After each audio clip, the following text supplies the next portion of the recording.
I'd like to call the meeting to order, and could we have the roll call, please? Mayor Reed, Present. Commissioner Skidmore, Present. Commissioner Jorgensen, Present. Commissioner Dickinson, Present. Commissioner Kaler. Present.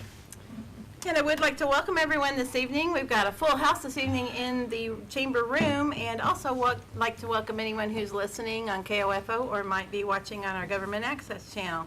We're going to begin the meeting this evening with the Pledge of Allegiance. That will be followed by our invocation, which this evening will be led by Pastor Tim Soul from Westminster Presbyterian Church. I pledge allegiance to the flag of the United States of America and to the republic for which it stands, one nation under God, indivisible, with liberty and justice for all.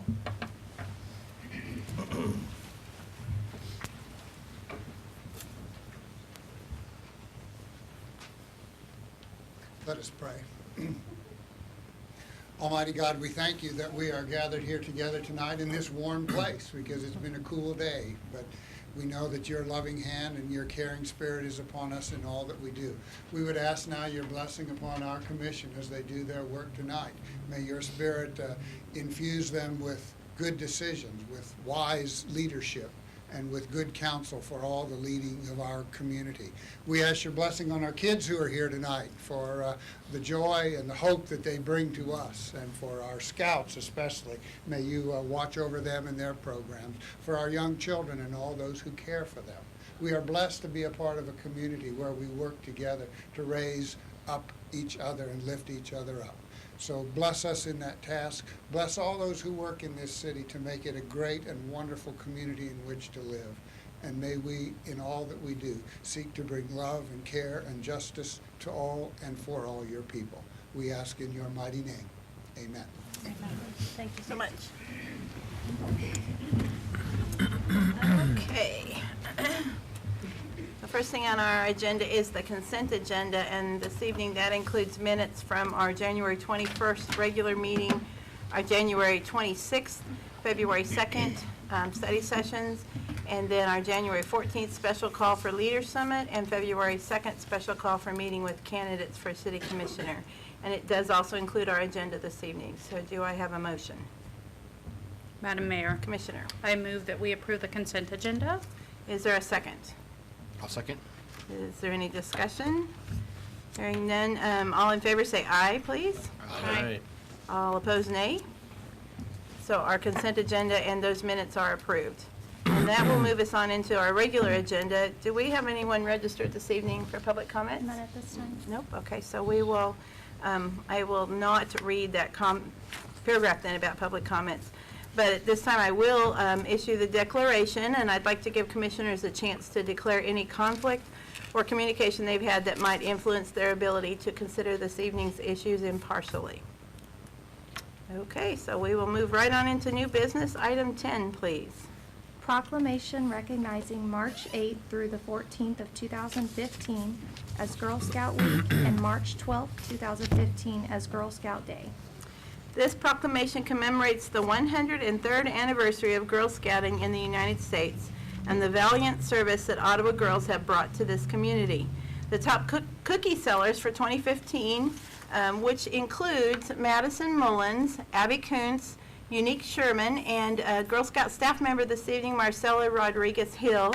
They will be accepting the proclamation, and the proclamation will be read by Commissioner Kaler this evening. And the proclamation reads as follows. Whereas this year marks the 103rd anniversary of Girl Scouts of the United States of America, founded by Juliet Gordon Lowe on March 12, 1912 in Savannah, Georgia.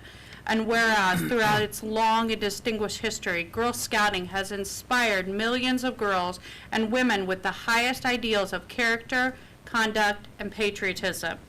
And whereas Girl Scouts teaches girls the skills needed to lead businesses and take active roles in math, science, and technology careers, and to fulfill this country's economic needs. And whereas more than 3.8 million current Girl Scouts nationwide celebrate this 113th anniversary of an American transition, with nearly 50 million women who are former Girl Scouts, who are living proof of the impact of this amazing organization. And whereas many Ottawa girls have participated in Girl Scouting programs and have gone on to become accomplished leaders, serving our country and serving our community. And whereas the ideals of Girl Scouting are alive in Ottawa today, therefore, the governing body of the City of Ottawa, Kansas does hereby proclaim March 8th through 14th as Girl Scout Week and March 12th, 2015 to be Girl Scout Day in the City of Ottawa, and urges all citizens to join in celebrating and supporting Girl Scout programming and activities in our community. Signed this the 4th day of March 2015 by our Mayor, Linda Reed. So, girls and staff, if you'd like to come up and accept this proclamation. Do you want to say a few words, and then we can do a picture afterwards if you want to do that? I just want to say. I'll have you go ahead and accept this, and that way you'll have it in your hand in case you can do that. Thank Okay, you very much. thank you. Whoops, forgot. One, two. Okay. Thank you.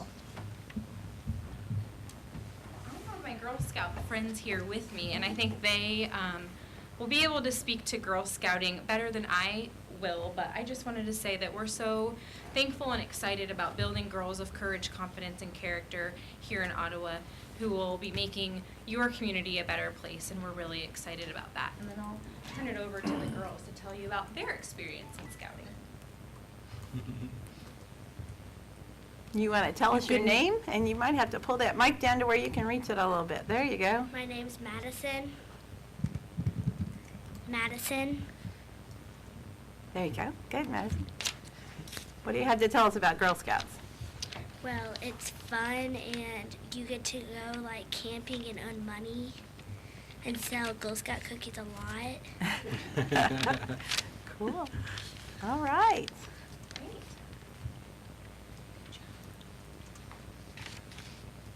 My name is Abigail Kuntz. I like Girl Scouts because I make new friends, I learn about helping others, I've learned about my first aid kit, and I'm going to go camping and learn new things about nature. I love earning badges. Excellent.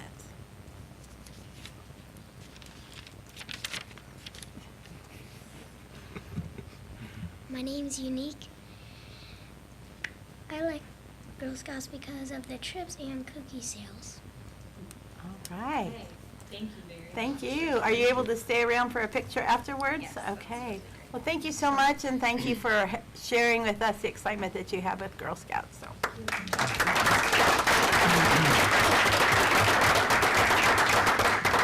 We have another great proclamation in item number 11. Proclamation recognizing March 21st, 2015 as National Quilters Day. In 1989, the Kentucky Heritage Quilt Society organized a Quilters Day Out on the third Saturday of March to celebrate the rich tradition of quilt making. To commemorate this day, we proclaim March 21st as Quilters Day in the City of Ottawa. And Mayor Pro Tem Commissioner Skidmore will read this proclamation. I'm just reminded about quilts, how visiting my grandmother in Missouri when I was a small child and all she had was quilts. She didn't have blankets, and there's something unique about it. No two are alike, and they're handmade, different from a blanket, and especially when they're made by the warmth of a grandmother. So I have a special fondness in my heart for quilts, and let me read this to you, proclamation. Whereas in 1989, the Kentucky Heritage Quilt Society organized a Quilters Day Out on the third Saturday of March to celebrate the rich tradition of quilt making. And whereas encouraged by the enthusiasm generated by the Kentucky effort, the National Quilters Association voted to take Quilters Day Out to a national level. And whereas even in the first year of National Quilting Day, quilters from other countries asked to participate. And whereas since 1992, National Quilting Day has grown into a global celebration for all quilt makers and quilt lovers. And whereas quilters everywhere are encouraged to hold special events to recognize the art and beauty of this most noble of heritage crafts. And whereas the art and craft of quilting is a vibrant activity within the Ottawa and Franklin County community. Now therefore the governing body of the City of Ottawa, Kansas does hereby proclaim March 21st as Quilters Day in the city of Ottawa, Kansas, and urges all citizens to join in celebrating this time-honored craft, signed this 4th day of March 2015 by our very own Mayor Linda Reed. And we have several people that are going to accept this proclamation. Well, they're going to show a quilt that we brought tonight. Right. Go ahead and have you accept this part, and he wants your picture there.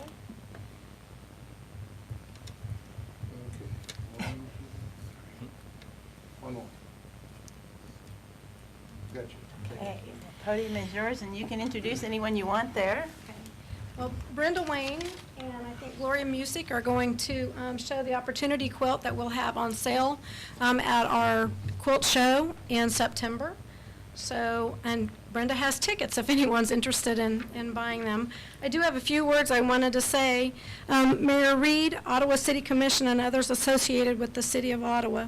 On behalf of the Sunflower Peacemakers Quilt Guild, I would like to thank the Ottawa City Commission for this proclamation honoring National Quilting Day, which is March 21st, 2015. National Quilting Day began in 1992 by the National Quilting Association to celebrate the unique art form of quilting and as an avenue for community quilt groups to unite and celebrate their interest in quilts as a world community group on one designated day. Sunflower Peacemakers, established in 1984, is dedicated to promoting the art and craft of quilting. Quilting has become much more than your grandmother using up her fabric scraps and making utilitarian blankets for her family's beds. Nationally, $3.76 billion was spent in 2014 on items related to quilting and quilts, according to a 2014 survey completed by Quilting in America. It also found that there are more than 16 million active quilters in this country. That is about 1 out of every 20 Americans. Other interesting statistics about the average quilter is 81% are traditional quilters, 38% embrace art quilting, and 35% enjoy modern quilting styles. Some enjoy a little bit of everything. Quilters are also tech savvy. 87% own a tablet or quilters, and quilters spend 3.5 hours per week watching quilting-related tutorials online. They get inspiration from online. They purchase fabric and other tools online and supplies, and they search for free patterns. To celebrate National Quilting Day this year, our guild will create quilts for the 60-plus Franklin County children under the age of 5 enrolled in the Head Start program. Members will be donating fabric and supplies in addition to their time and talents. This work day will be held at Chris's Corner Quilt Shop in Ottawa. Locally, Sunflower Peacemakers is a very active group. Our annual quilt show and miniature quilt auction is held in September in conjunction with the Power of the Past tractor show, and portions of the proceeds from the auction are given to the Franklin County Historical Society and are used to purchase acid-free storage supplies for the textiles in their collection as well as their other needs. We also actively support the Franklin County Visitors Information Center, providing sponsorship for the Franklin County Quilt Barn block tours. The center curates a monthly quilt display from our guild at the Visitors Information Center, which provides enjoyment not only for our local residents, but visitors from all over the United States. Many Quilt Guild members also volunteer at the Visitors Information Center. Our guild meets every third Monday evening of the month at 7 p.m. at the Westminster Presbyterian Church. After a short business meeting, we enjoy show and tell of our members' latest creations, and then a speaker presents a program about latest techniques and trends in quilts and quilting. We have fun exploring, sharing, and learning more about our passion. Come visit us to learn more about the quilting culture out there. And we thank you very much for taking care of this tonight. And I think we may have missed your name. Natalie Roberts, and I'm president of the Quilt Guild. Okay, thank you so much, Thank you. Natalie. That's great information. What an amazing organization. Thank you.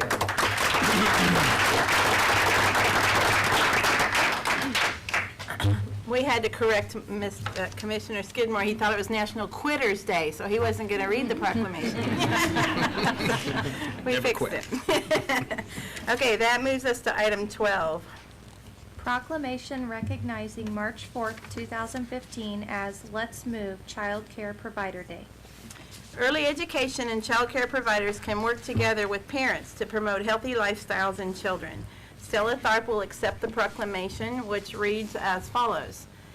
Whereas Let's Move initiative from U.S. First Lady Michelle Obama is dedicated to solving the problem of obesity within a generation so that kids born today will grow up healthier. And whereas the City of Ottawa became a Let's Move city in 2014 to make a difference by coordinating activities that encourage healthy living and well-being and empower families and communities to make better choices to improve the health of our nation's children. And whereas early education and child care providers have the opportunity to instill healthy habits and make positive changes in kids' lives right now as their bodies and brains are growing. And whereas serving nutritious foods and making physical activity a top priority at every age and stage, chances are the kids will start asking for the same wholesome foods and fun activities at home. And whereas we don't want to see more kids become childhood obesity statistics, early education and child care providers can help to raise them and keep them safe, happy, and healthy. And whereas early education and child care providers can work together with parents as a team to promote the importance of healthy lifestyles in children's early development. And now, therefore, the governing body of the City of Ottawa, Kansas, does hereby proclaim March 4th, 2015, to be Let's Move Child Care Provider Day, and urges local early education and child care providers to participate in this cause to raise a healthier generation of kids. Signed this 4th day of March 2015 by the Mayor Linda Reed. Stella, do you want to accept this and say a few words?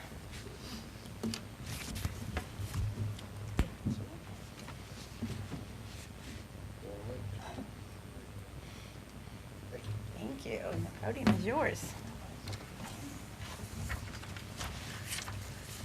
Good evening, Commissioners and Wendy. Mayor. Well, Stella's going to say I'm sorry. something too, but we thought this proclamation is for the early child care providers, but we wanted to also remind the community what the Let's Move program was about first. First, there are 5 goals as part of the Let's Move program, and each goal has 3 medal statuses, kind of like the Olympics. And so I'm going to tell you each goal and then where we are currently. We have been a Let's Move city for just over a year, and we have a work plan that we're in the midst of, and so tonight is helping us with one of those goals. So the first goal is start early, start smart. That really is the relationship that we can have and encourage our early childhood providers and parents of young children to begin with the end in mind, which is to live a long and productive, healthy life by starting early with good habits. And so we currently have a bronze in that category. To achieve the silver, we needed to do this proclamation. We have currently running on our government access channel, we have a PowerPoint, and then we did a visit with the early childhood providers again last week. We've done that one other time. And so that will get us a silver once I report that. Goal 2 is called My Plate, My Place. And the My Plate campaign is actually very comprehensive. It's not just through this. The My Plate is the new way in which we want to visually understand how to best load our plate of food for a good, healthy life. And so schools have those displayed. We have been responsible to have them displayed at concession stands, and then we undertook it to put one in every kitchen that the city has a workspace kitchen or refrigerator in. But we also had a partnership with a hospital. They already had some, but they didn't have enough posters, so we shared our posters. So it's sort of an overall community promotion. The extension office has magnets, so you can see these in lots and lots of ways and places. We have a silver in that category. Goal 3 is smart servings for students. That's primarily what's happening in the school system. And so we report out what's happening with what the school's doing for their promotions as well. We have a silver in that category. Goal 4 is model food service. This is where we take a look at our own opportunities again when we contract for food provision, whether it be a meal or other things, concessions again, trying to ensure that they have balance as well. We have a bronze in that category. And then goal 5 is kids on the move. We start off with a gold because if you're a Let's Play city, or a play city, sorry, if you're a play city, then you've already met all those things through your plan for your play. So we have a gold there, and it's the only one we have currently. But we are working through our plan, and there'll be other things through the course of the year in each of these categories, because one of the things that the city has the easiest thing for us to check off is promotion, education and promotion. And so we want to take the opportunities both in front of the governing body and on our government access channel, as well as our webpage and Facebook, to promote all of these things for our citizens to lead a better, healthier life. So, and Stella's going to tell a little more. Thanks, Wendy. Wendy came to the Franklin County Early Childhood Coordinating Council twice, as she said, last Tuesday being the last time we talked about this. And the council has been formulated at first by a mandate by the state of Kansas to serve our Birth to 3 program. But over the years, the professionals and the families in this community have said that's not enough. We need to go 0 to 5. And we've also expanded in trying to promote other areas related to children, whether it's preschool, whether it's daycare providers, whether it's services our children with disabilities need. And so this has been an all-encompassing group, and over the last few years, we've had lots of professionals working very hard in our community to advocate for families and to advocate for our children, and also to provide a collaborative and comprehensive program for our families and our kids in the city of Ottawa and in Franklin County. So thank you very much. Okay, thank you.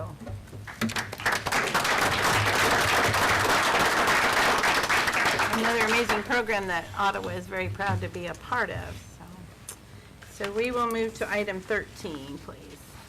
A resolution to adopt Park Master Plan. The Planning Commission recommends approval of the Park Master Plan by a vote of 5 to 0, and Mrs. Lee will discuss this with us. Okay. I did share with you at the study session, but we want to take the opportunity to share a little bit more with the community. As a planner, we like plans. I mean, that's just kind of what we live for, right? But really what it is it's an opportunity for the community to have a policy document. And this is one of 2 that we have been working on for the last year. This one I primarily updated. We had a Parks and Rec plan that we did jointly with the Ottawa Recreation Commission in 2007. Since that time, we've formed a play task force and we've moved along in a lot of different areas. And it just seemed to us that it was the appropriate time to create a new plan, but this time just limit it to the parks so that we could stay focused here within the city of what our goals and objectives were. So that original plan was done by Pros Consulting. We developed a play task force in 2010. That's when we first became a play city. And that has moved us forward in a lot of different ways, both on a policy level as well as improvements in the parks. The community mostly has seen the improvements in the parks, but that's not the only thing that's really been going on. So in 2014, we started updating the plan, and that was actually spurred a little bit by action by the governing body, and that was acquisition of 2 different tracks. And as we looked at what could we do with those, we thought we ought to go back and look at what we said we wanted to do if we ever got the opportunity. And so this master plan kind of a revisit to that came out of that. One of the new things that came out in last fall, and you all are very aware of this, but we want to make sure the community is one of the bold goal that the task force created was to decrease alcohol and drug use by teens in the USD 290 district by 8% by 2020. And to do that is what the big project is, to build a teen park. But we're very motivated by the fact that our teens are not doing as well as the teens in the state of Kansas. We want to do better than the teens in the state of Kansas, not worse. And currently, our numbers are slipping. We have increased, our students have increased their alcohol, cigarette, and drug use, and we don't want to see that continue. So, when we looked at developing the plan, we kind of looked again at the next 5 to 10 years, the kinds of parks and amenities we have. We looked kind of broadly across the community. And then we looked at what the task force and some stakeholders had specifically said about individual spaces as we redeveloped this, including the 2 spaces that we have the pictures of there, the skate park and the Freedom Park. We have strategic objectives in this. There were some things that, this is the format that was laid out before, so we kept a lot of it the same. Community mandates, where we said what we wanted to do in order to deliver consistent, safe, and balanced facilities and parks, as well as our future opportunities. The financial viability of that, including volunteers, opportunities to get donations, and partnerships. Those are key for us and have been as we've done the projects we've done in the last several years. And then operationally, to make sure that we have a good support system and management practices in order to carry that out. And that leads itself towards maintenance as well.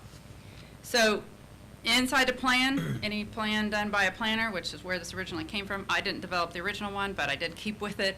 They're going to define some things such as what is a mini park, what's a neighborhood park, what's a regional park, what's a special use area. As an example, a special use area is a skate park. Okay. We added some things this time about trails, so the greenways court, they had a little bit about that. We added a little more this time because that's also had some additional development. So each of those is defined inside this plan, and then the things that we have in our community. These are the parks that we have listed. Some of them weren't there before. Specifically, we acquired the Lakeside subdivision area, so that's an addition. The trail was mentioned but not really described much, so we added to that. Roadside Park was not mentioned at all. We've added some little bitty sunflower trails, as you know. Those weren't there. And then the Walton Park, which is the name of the street. That's not the name of the park. That's just where it is. So those things were added into this time, looking at our inventory. We looked at what kind of investments would it take, what kind of things would we want there, how could we improve each area, and then the Play Task Force decided whether it was a low, medium, or high priority by park. Okay, and they changed them from how they had been prioritized before, some of them. For example, a medium priority, I believe, before was consistent park benches and signage and kind of the other stuff. And they all went, no, we're way more about the equipment and some of the access issues than we are about having all the benches look the same. Okay, fair enough, but that's just how they felt. Yeah, it'd be nice to have all that look exactly the same, have a campaign where every park sign was really brand new and nice and developed, but it's not the highest priority. The highest priority is getting enough parks and enough areas of the community that people can access them first. Then someday we can come back with those things. The priority improvements that we wanted to just at least mention tonight was Forest Park. This was on there before, hasn't had a lot of talk. Occasionally we talk about, but an inner trail, either whether that be alongside the levee on the outer, or but somehow a trail in the park other than the roadways. Currently, the only thing people really use is the roadways, which works unless there's a lot of traffic. At any of our big events, you'll know that if you see somebody in a wheelchair or in any other kind of mode where they need to be very stable on the ground, it's much more challenging for them. So that's been on there, but that hasn't gotten a lot of talk at this point. Freedom Park, you all had a presentation about this, so you know about that, but that was the addition of some more play features over there and a full basketball court. Ottawa Skate Park, relocating that skate park. This is the largest and most pressing project, but because it's also the most expensive, it's going to take a year or two before it realizes itself. But that's over to be located south of Kansas. The teens are working on this now. Just today, they looked at a new kind of a layout and voted on what amenities they wanted in the challenge course. I haven't seen those results, but that's what they did this afternoon. So we're real excited about that opportunity, adding a pump track, cycle track, and some just really neat things targeting that population. The Prairie Spirit Rail Trail, we did install some play pods. We have a few more to go. And then Walton Park, which is the park that we acquired in order to meet a play desert need, which was identified and shown in this plan, but identified by our partnership with Kaboom as areas with high density, high number of families, lower income, furthest from parks. And we had several areas of those. This was the most noticeable on the east side of town. So that was the first one, and we have the land. So we're seeking those funds and hope to be able to make those improvements this year. So that was part of what they did with the priorities. The original master plan showed that these were the priorities: interconnected walking and biking. And you know we've made good progress there. An indoor swimming pool, leisure pool. Well, there's one on the north side. That wasn't in place at the time this plan was put together. Small neighborhood parks was on there, large community parks, indoor walking, that's complete now. The dog park's complete now. Outdoor swimming pool and water park was on that list, that meaning more slides and that kind of thing. And indoor fitness and exercise is also complete. So actually, the community has done well since 2007, but as you know, we always find more things that we would like to see. Also in this is some appendices. Some of the original things are in there, but the parks maintenance staffing memo was there. The desert maps, which we have now added, the original survey data, and the city play assessment, which was also provided to us. So that's kind of what the park plan is in a little more than a nutshell. Do you have any questions? Are there any questions for Mrs. Lee? Okay, the Planning Commission did review this park plan, did have an opportunity to have it. They had a public hearing. The only comments really were from people of the Play Task Force, and so they recommend adoption of this plan unanimously. So with that, then I would need a motion. Well, Madam Mayor, I will make the motion that we approve the park plan as presented by Wendy. Is there a second? I'll second. It has been moved and seconded to approve, to adopt the resolution to adopt the master park master plan. Is there any discussion? Hearing none, can we have the vote, please? How do you vote? Commissioner Jorgensen? Yes. Commissioner Kaler? Yes. Commissioner Dickinson? Yes. Commissioner Skidmore? Yes. Mayor Reed? I vote yes, the motion carries. Thank you. So that will move us on to item 14. An ordinance annexing property at 2220 East Logan Street into the city of Ottawa. This ordinance would annex approximately 4.5 acres located at 2220 East Logan into the city. And Mrs. Lee, do you want to present this for the public? We talked about this at study session, but so that everyone knows what's going on. Sure, thank you. Up on the screen is an aerial photo of the tract as it was at the time the aerial photo was taken. Currently, it holds the music store. This property was acquired, and in the process of that changeover, the previous owner and the current owner entered into some work to connect the property, the buildings to the city sewer. As a part of connecting to any of the city's utility infrastructure, we request that they consent annex to that in order to connect. And so this annexation is really related to that connection. I guess it's 4.5 acres, which I think we already said, so I don't know if you have any other questions, but it's really related to they wanted to have some city services, and to do that, then they had to do a utility annexation. This lot does not stand alone as being a part of the city. It's not like we're bringing something in and they're just an island. No, actually, to the north here, this is all inside the city, all of this, and these parcels over here are as well. And so we've already visited with this property owner about annexation when they began their development. They didn't at that time need to connect to city infrastructure, although they may over time do that. But we visited with them. In fact, all of those properties were actually originally requested. We requested they annex because we, at the time, thought that they would be a good part of the tax increment financing district out there. And we've shared with them that if they wanted to do some development that needed infrastructure extensions, that still might be a possibility. Wendy, the property to the south, the subdivision, is that part of the city? That's not? No, it's in our urban growth area. Actually, the annexation laws are always subject to some review, but when you have a subdivision that gets connected in this way, eventually you can annex subdivisions because they've already subdivided, which is a signal that they're urbanizing. So there's opportunity if ever they needed infrastructure, and we've also visited with some of the property owners out there that if they were to need to connect to water or sewer, or we've had interest in cable actually, that they would be in that same position of needing to annex. That was my next question. To this property we're talking about, are we bringing water and electricity to that site as a requirement? Or They haven't requested any of the others because they had water and power already. Okay. Their on-site sanitation system failed, and so rather than investing in another on-site Right. system that they might be back in the same position or not have room for, they elected to connect to the city sanitary sewer. Actually, long-term, we saw it as something inside the city. That's part of the reason it's in the urban growth area. I just didn't know if we annex something, if we're required to bring all city utilities. No, our Is it- policies are that, that they can then request them, but they would be responsible to make payments For the to them unless we're expense. doing a benefit district or something else like that, where they would have also Okay. petitioned, so. Okay. But they can have them. They can have them at that Okay. point. So, like, for example, other than mutual aid agreements, their fire protection is by volunteer. No, fire department. now, after you annex it. Yeah, but I mean the parts that are not annexed. That's correct. Volunteer.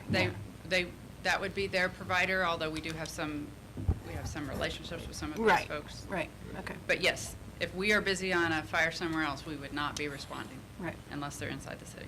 okay. Other questions or comments for Mrs. Lee?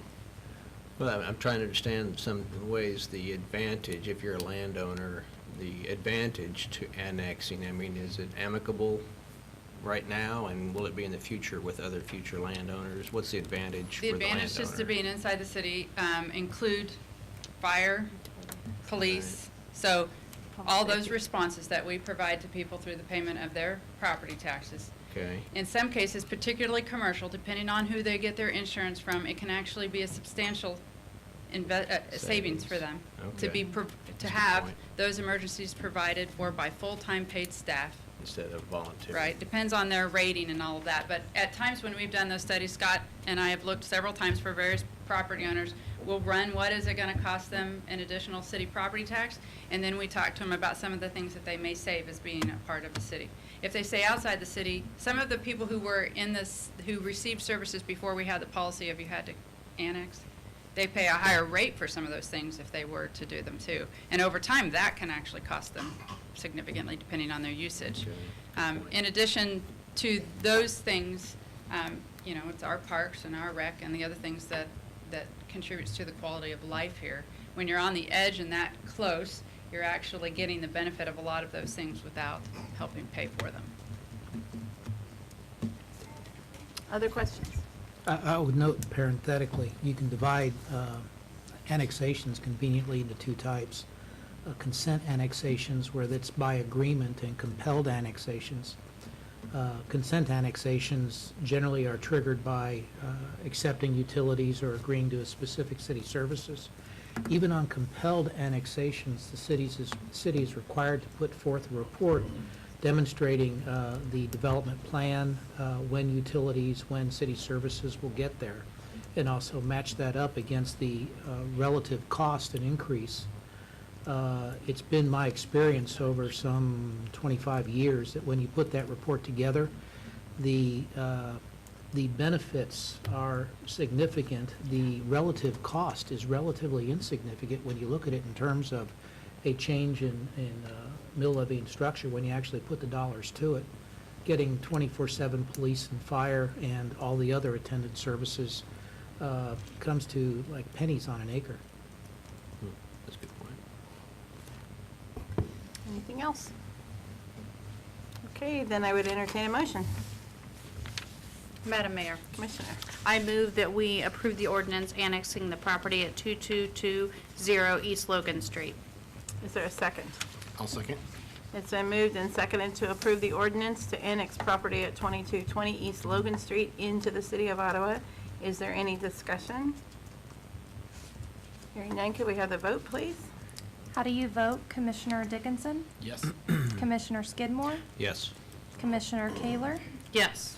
Commissioner Jorgensen? Yes. Mayor Reed? I vote yes, motion carries. That will move us up to item 15. An ordinance repealing and rendering null and void ordinance number 3886-14. This ordinance did set the date and method for levying and collecting a retail sales tax in the city of Ottawa.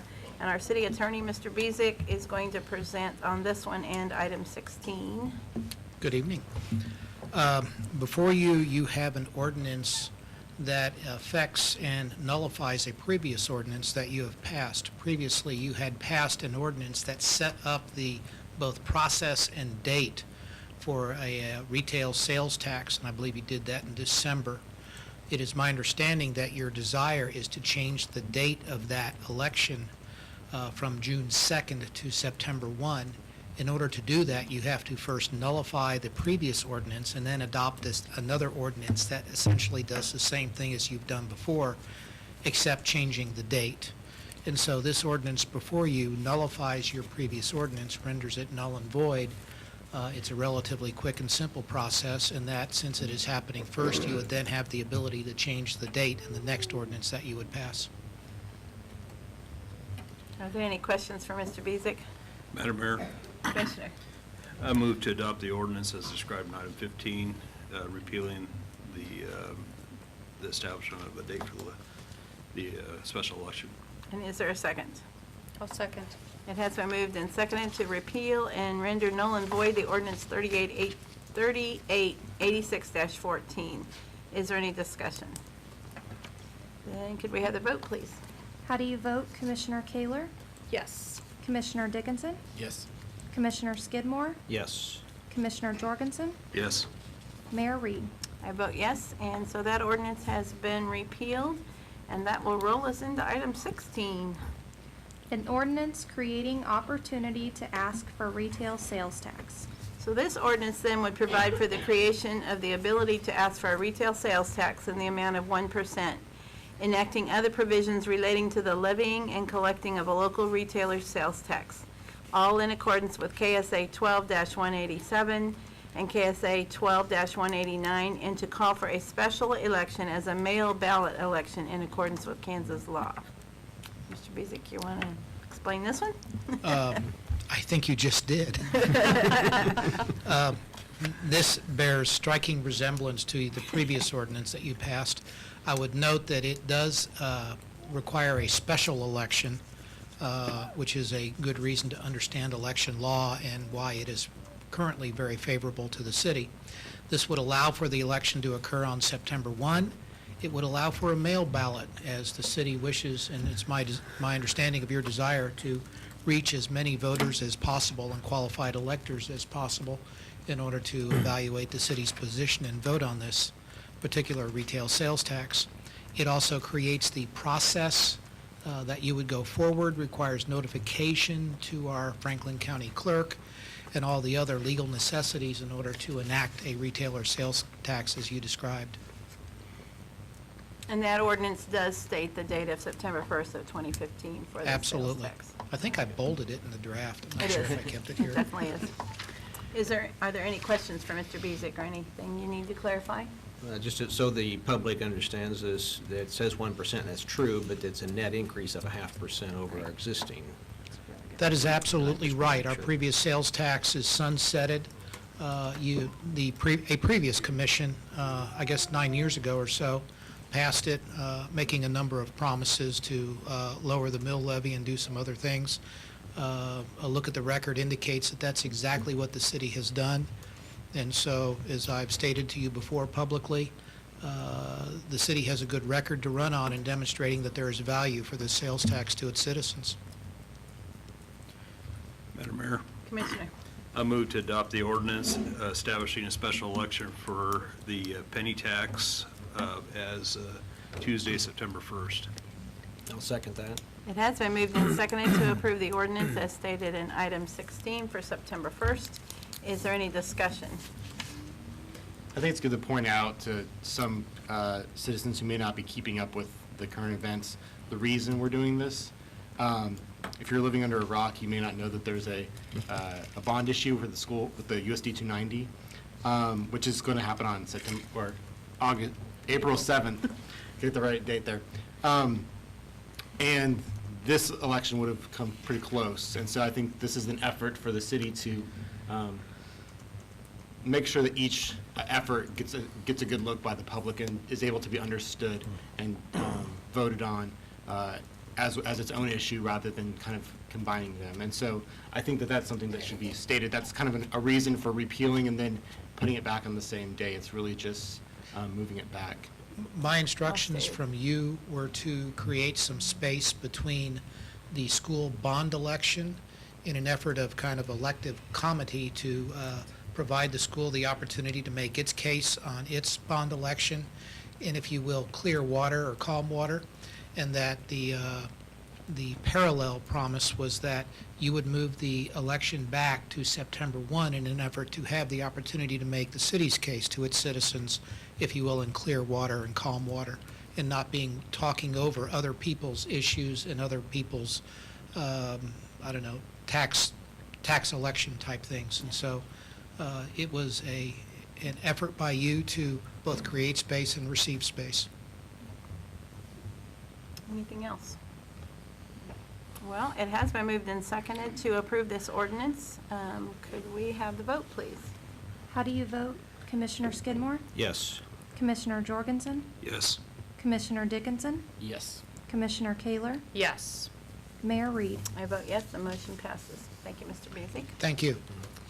We're going to have reports next, but I just want to say after reports and announcements, we do have a special presentation, so don't leave immediately after the announcements.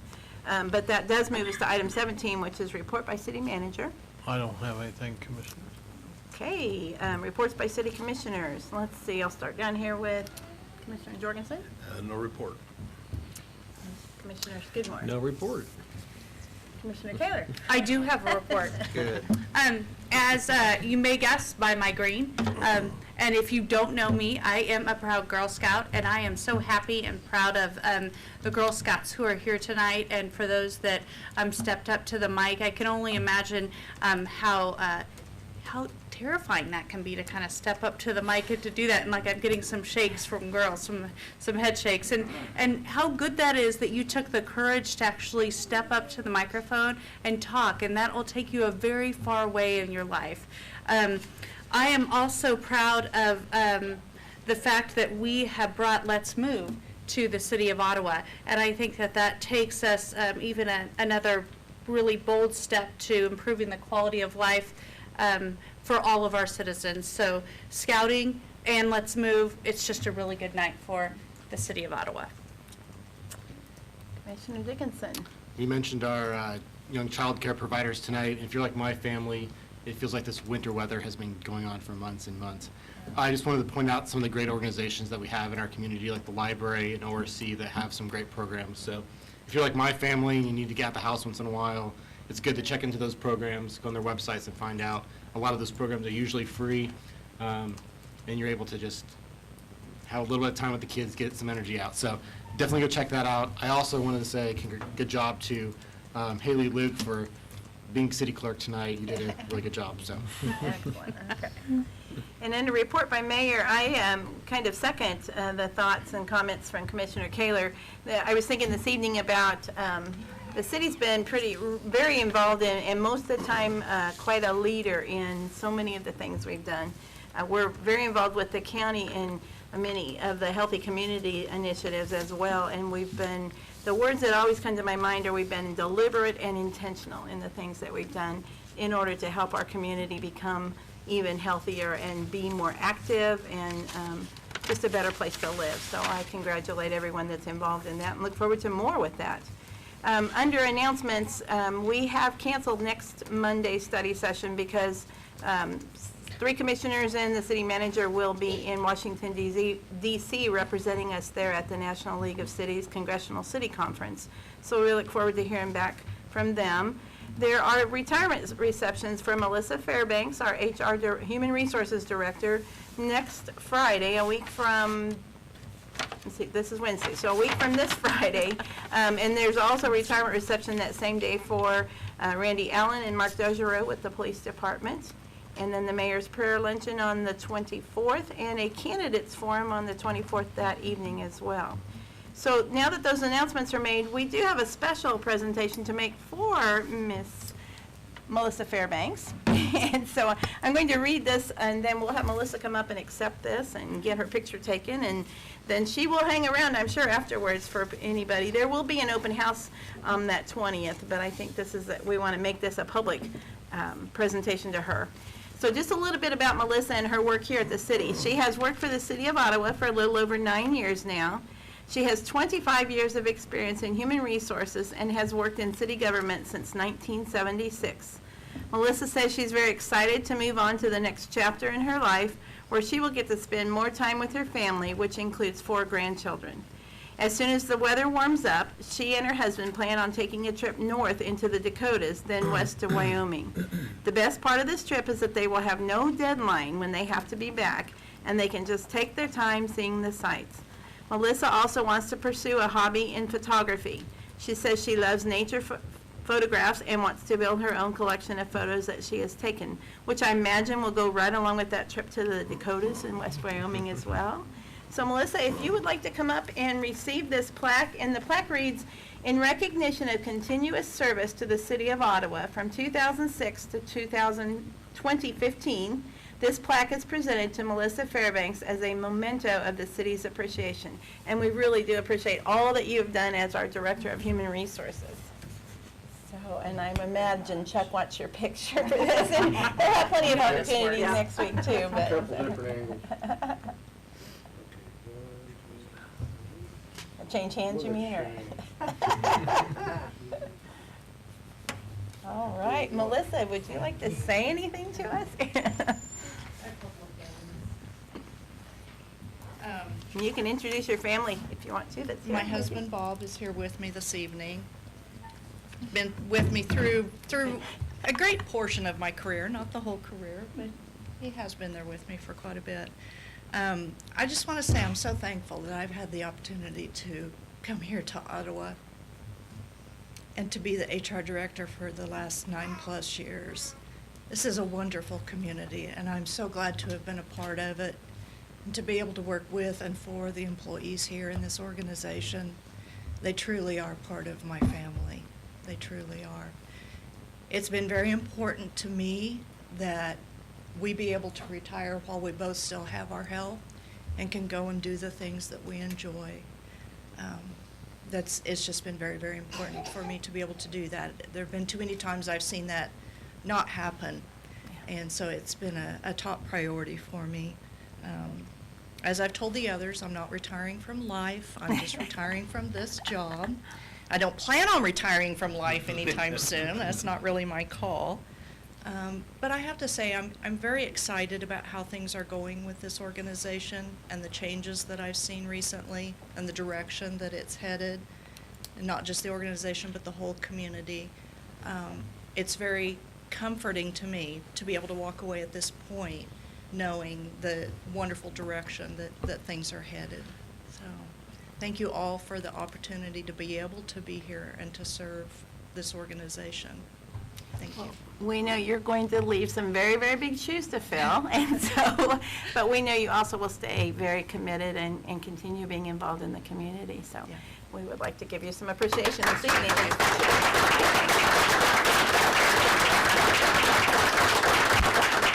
So on that happy note, we will, happy and sad, I guess, I would entertain a motion to adjourn. So moved. Is there a second? Second. All in favor, say aye. Aye. We are adjourned.